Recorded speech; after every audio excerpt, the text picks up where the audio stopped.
Ya, selamat sore, Shalom. Terima kasih untuk waktu yang sudah diberikan.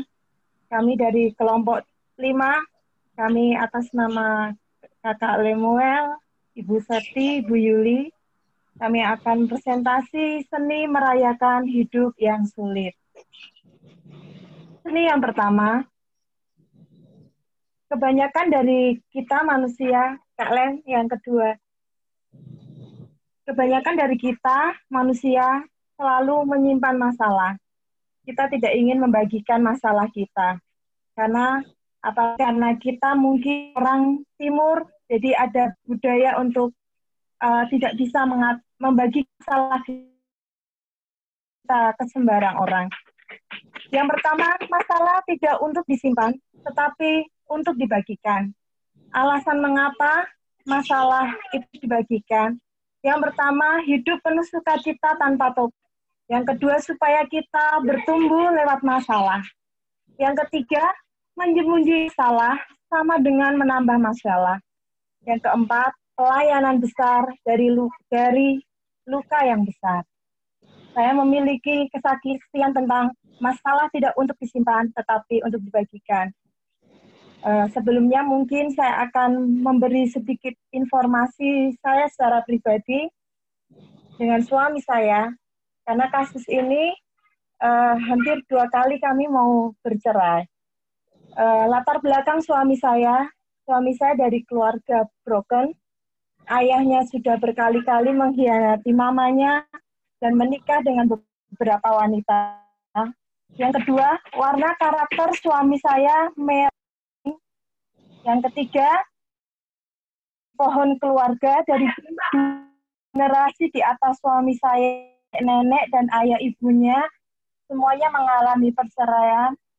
Yang keempat, suami saya kalau memiliki rasa marah yang terpendam. Jadi ketika dia marahnya akan dia bisa rusak segala barang yang sekitarnya. Yang kelima, suami saya karena cucu laki-laki. Jadi waktu nenek itu apa yang menjadi selalu dituruti. Yang keenam, suami saya suka mengungkit-ungkit dan menuntut. Dan kalau marah dia tidak fokus. Dan kalau latar belakang saya lahir dari suku Jawa. Sama seperti suami saya, dilihat dari pohon keluarga saya, 2 generasi saya pun mengalami hal yang sama. Nenek saya menikah 2 kali, ibu saya menikah juga 2 kali. Saya pertama dan kedua. Selanjutnya saya sama dan saya tidak suka bercerita atau cerita saya kepada orang. Yang ketiga, warna pilihan saya hijau. Jadi saya orang yang tidak suka konflik. Saya lebih suka mengalah, tidak ingin. Itu warna dominan saya. Yang keempat, saya lahir dari keluarga menengah ke bawah, mungkin bisa dikatakan seperti itu, karena bapak saya hanya seorang buruh. Jadi saya tumbuh menjadi pribadi yang sangat minder. Terus dengan kondisi fisik saya, yang saya tinggi saya di atas. Jadi kadang sering menjadi pusat perhatian. Banyak orang kadang melihat, nah itu membuat saya malu. Kenapa semua orang memperhatikan saya? Jadi saya rasa minder dan tidak percaya diri. Dari latar belakang yang ada, Pak, ketika pernikahan kami melewati hari yang tahun pertama dan kedua pernikahan kami, saya hidup seperti di neraka. Suami saya profesionis, suami saya rapi, sedangkan saya dan tidak rapi. Bahkan bisa dibilang saya tidak teratur. Contoh masalah seperti menyetrika baju. Suami saya kalau menyetrika baju rapi, saya biasa satu baju itu saya setrika 30 menit itu tidak akan bisa rapi. Itu juga menimbulkan masalah. 2013 ini ada masalah dan kami hampir bercerai. Di 2013 itu masih bisa karena tadi warna dominan saya hijau, saya sedikit mengalah. Jadi akhirnya rumah tangga kami tidak jadi bercerai di tahun 2013. Tapi di 2015, itu tadi kenapa masalah tidak boleh disimpan, karena dia akan menambah masalah lagi seperti poin yang kecil. Dan itu masalah semakin tinggi dan puncaknya di tahun 2015. Dan itu sudah keputusan akhir saya. Saya mengalami kekerasan dalam rumah tangga secara fisik dan verbal. Dan 2015 itu yang membuat saya semakin hancur, bukan karena suami saya KDRT dengan saya atau karena saya mau, bukan, tetapi yang menyebabkan saya 2015 itu sepertinya semakin hancur adalah ketika saya melihat ketiga anak saya depresi berat, yang sulung bahkan sudah punya niat mau bunuh diri. Anak saya yang kedua dan yang ketiga, mereka trauma berat, tidak bisa mendengar suara papanya yang dengan nada naik sedikit, kedua anak saya itu langsung berpelukan dan menangis ketakutan. Karena di dalam pikiran mereka tahu ketika papanya bisa agak keras, berarti memukul saya. Dan anak-anak itu sudah ketakutan. Terus di tahun 2015, keluarga besar saya juga shock dan kaget. Karena selama ini, saya orang Jawa, saya tidak suka membagikan masalah saya, apalagi juga ke orang tua saya. Karena sudah terdidik dari kecil, nenek saya selalu bilang, kita harus punya budaya malu. Jadi dalam pikiran saya, ketika saya menyampaikan masalah ke orang lain, itu berarti saya tidak punya malu. Terus yang selanjutnya saya hamba Tuhan. Saya pelayanan di gereja, saya pelayanan di pekerjaan. Dalam pikiran saya, hamba Tuhan, jika dia punya masalah, sungguhlah itu memalukan. Itu yang membuat saya tidak mau membagi masalah saya kepada siapapun. Saya simpan rapat. Dan ketika 2015 itulah keluarga saya syok, keluarga besar saya syok. Karena selama ini baru mereka tahu bahwa bertahun-tahun saya mengalami kekerasan dalam rumah tangga. Bahkan sampai adik saya berkata mungkin suami saya sakit jiwa. Suami saya punya niat hendak mencela, tapi Tuhan baik. Dari itu motor yang hendak ditaya, tiba-tiba motor itu berhenti. Terus sudah punya pikiran bahwa saya harus mati. Itu saja pikiran dia waktu itu ketika dia ada pisau besar yang disimpan juga di kami. Dan titik balik saya yang membuat saya tambah hancur itu bukan masalah saya, tapi karena saya lihat kondisi ketiga anak saya yang menjadi korban. Disitulah titik balik saya untuk saya langsung bilang begini,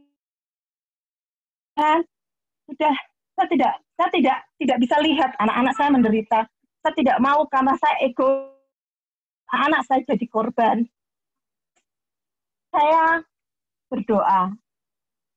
Walaupun dalam kondisi yang sudah tidak bisa berdoa, tidak ada kata-kata lagi untuk berkata-kata, hanya kata yang keluar. Doa seperti ini. Tuhan, hancur.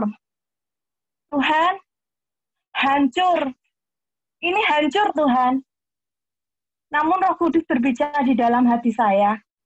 Tuhan ingatkan saya di Kejadian 1. Terus, Yuli, siapa yang menciptakan yang dari tidak ada menjadi ada? Saya bilang, Tuhan, Engkau yang menciptakan. Orang yang tidak ada saja sampai aku bisa ciptakan jadi ada. Apalagi hancur, aku sanggup melakukan yang manusia tidak bisa lakukan. Kembali lagi saya, hari itu air mata saja yang keluar, tidak bisa lagi saya berbicara. Saya mendengar jawaban itu di dalam hati saya, menguatkan saya. Terus saya bilang begini, Tuhan, aku malu. Aku malu. Aku ini hamba Tuhan. Aku ini pelayanan. Aku malu. Kenapa hidupku seperti ini? Aku pelayanan. Suamiku hamba Tuhan. Tapi kami seperti ini. Aku malu, Tuhan. Ada suara yang lembut lagi itu yang dia berkata seperti ini. Mengapa engkau malu? Kau tidak harus malu.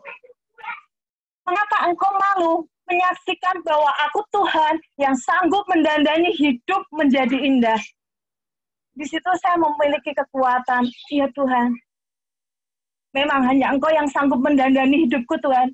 Mungkin hidupku hancur, mungkin aku akan malu dan sudah tidak bisa, mungkin muka saya tidak bisa menyembunyikan lagi mukaku, ini mau aku taruh di mana. Tapi aku percaya Tuhan, Engkau Tuhan yang sanggup mendandani hidupku. Dan saya mengucap syukur, akhirnya hari itu saya langsung berdoa. Ucapan syukur keluar dari mulut bibir saya. Tuhan terima kasih, Tuhan terima kasih, Tuhan terima kasih. Ya walaupun luka itu tidak langsung saat itu juga Tuhan menyembuhkan, tapi berjalannya waktu Tuhan memulihkan kami. Saya langsung berdoa seperti ini, Tuhan, Engkau yang tidak pernah menyerah dengan aku, Engkau yang mengasihi aku dan menerima aku apa adanya, dan bahwa sesungguhnya suamiku yang sejati hanya Engkau. Jadi biarkanlah aku Tuhan berkarunia aku bisa melihat suamiku seperti Engkau melihat suamiku. Saya langsung berdoa seperti itu. Dan puji Tuhan, memang kepahitan, semuanya seperti terlepas. Saya melihat kembali suami saya tidak yang jelek lagi, yang baik-baik. Dan akhirnya, puji Tuhan, sampai sekarang masalah itu seperti yang di poin yang gede, pelayanan besar, lahir dari luka yang besar. Saya mengucap syukur lewat kejadian itu, Tuhan membawa kami juga dalam pelayanan pemulihan demi pemulihan. Slide yang kedua, masalah tidak untuk disesali, tetapi untuk dirasakan atau disyukuri. Alasannya mengapa kita harus mensyukuri masalah itu.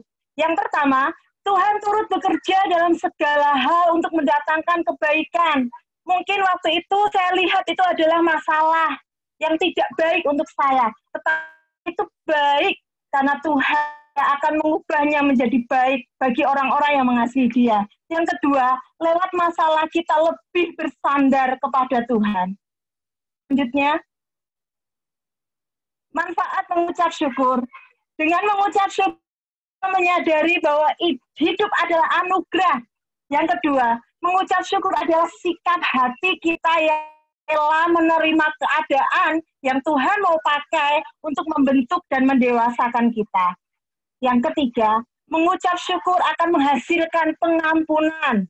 Dan yang keempat, dengan mengucap syukur, kesempatan kita untuk membuang energi-energi negatif yang ada di dalam jiwa kita. Ini yang ketiga, saya serahkan kepada teman-teman untuk melanjutkannya.